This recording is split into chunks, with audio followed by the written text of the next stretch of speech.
오늘은 4월 8일 이사야 53장 4절부터 12절입니다. 4절과 5절입니다. 그는 실로 우리의 질고를 지고 우리의 슬픔을 당하셨거늘 우리는 생각하기를 그는 징벌을 받아 하나님께 맞으며 고난을 당한다 하였노라.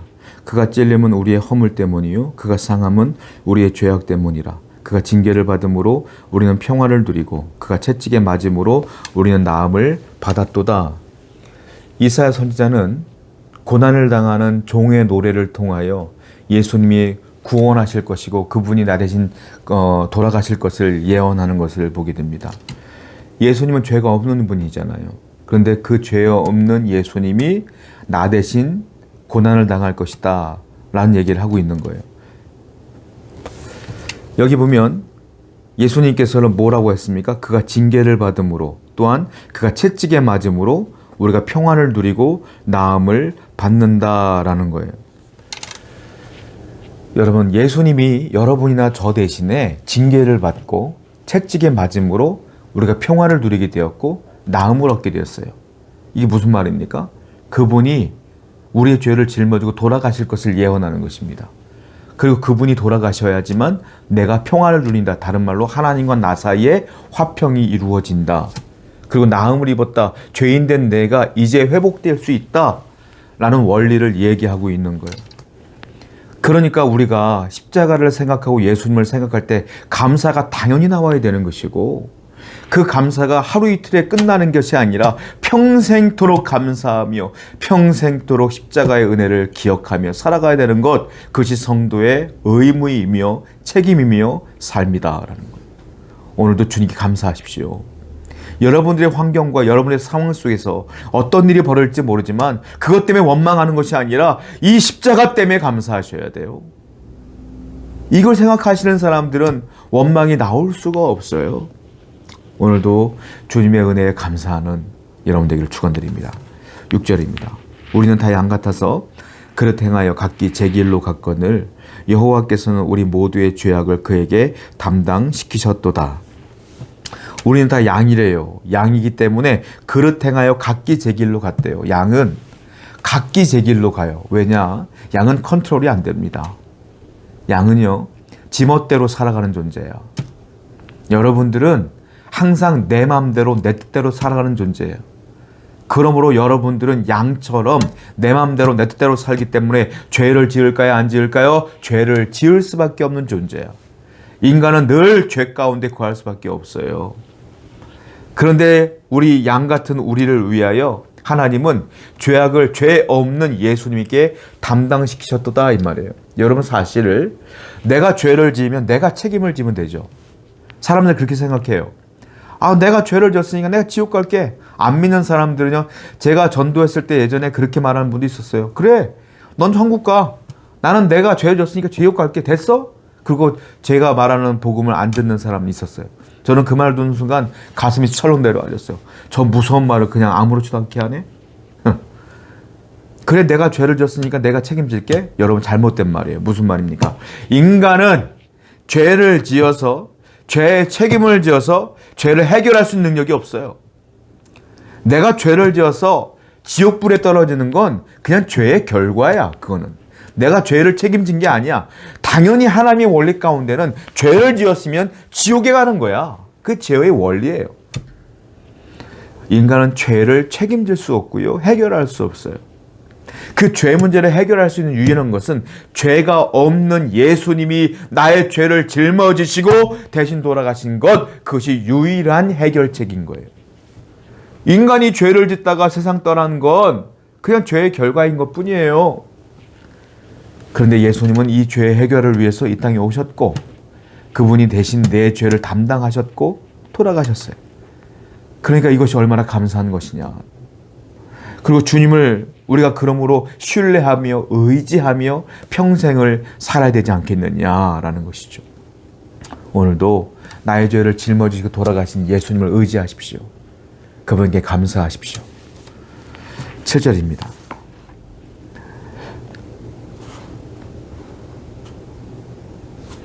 그가 곤욕을 당하여 괴로울 때에 그의 입을 열지 아니하였어요. 마치 도수장으로 끌려가는 어린 양과 털 깎는 자 앞에서 잠잠한 양같이 그의 입이 열리지 아니하니.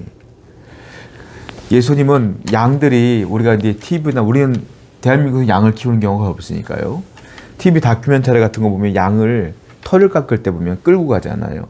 털 밀 때 양이 어떻게 가만히 있어요? 도수장으로 끌려갈 때 어떡합니까? 양은 가만히 있어요.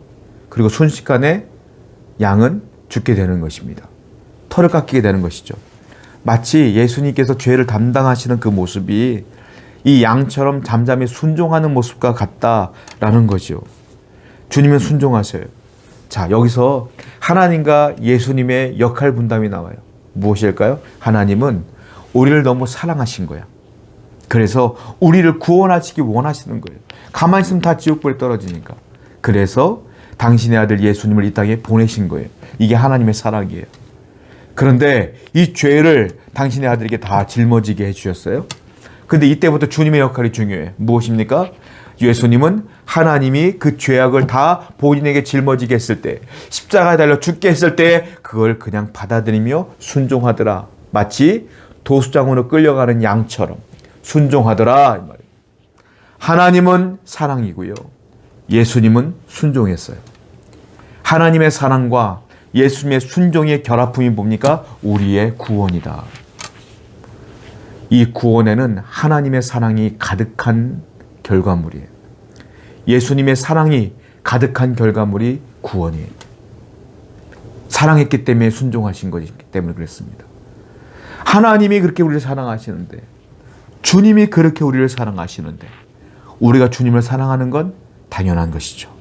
사람이라면 은혜를 입었으면 갚아야죠. 근데 갚을 수 없는 한량한 은혜를 입었으니 주님을 사랑할 수밖에 없는 거예요. 오늘도 주님을 사랑하고 주님 곁에 머물기 위해 노력하는 여러분 되기를 축원드립니다. 10절입니다.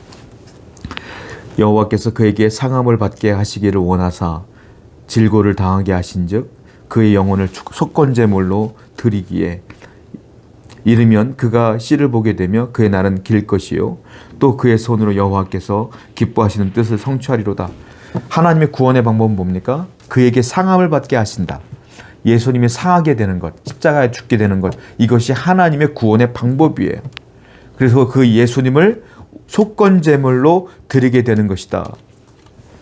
주님께서 보실 땐 그 방법이 참 비참합니다. 괴롭습니다. 근데 하나님의 방법이에요. 그 하나님의 방법은 예수님께서 그것을 인정하고 순종함으로 주님의 속건제물이 되셨다는 거예요.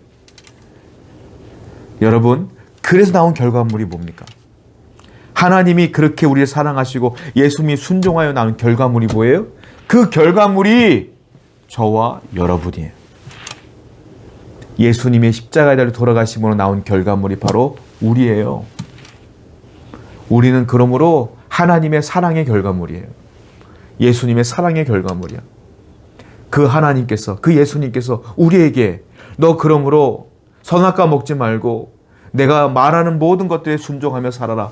이것이 지극히 당연한 거 아니겠어요? 이런 명령이. 하나님 말씀대로 살아라. 주님께서 충분히 하실 말씀 아니겠어요? 하나님께서 요구하시는 것이 너무 거대하고 너무도 버겁습니까? 아니잖아요. 원래 우린 죽어야 될 몸이야. 그런데 살아났어. 그 살아난 은혜를 입은 우리가 주님 뜻대로 살아가는 것이 지극히 당연한 거 아니에요? 오늘도 하나님 말씀에 순종하고 살아가고 말씀대로 열매를 맺어가며 살아가는 저와 여러분 되기를 축원드립니다. 11절입니다. 그가 자기 영혼에 수고한 것을 보고 만족하게 여길 것임이라. 나의 의로운 종이 자기 지식으로 많은 사람을 의롭게 하며 또 그들의 죄악을 친히 담당하리로다.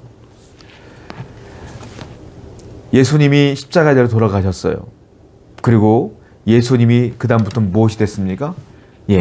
주님이 기준이 된 거예요. 어떤 기준? 영생과 영벌의 기준이 되셨어요. 주님이 내 죄악을 친히 담당하셨기 때문에 이제부터는 예수 그리스도가 영생과 영벌의 기준이다. 무슨 말이겠습니까?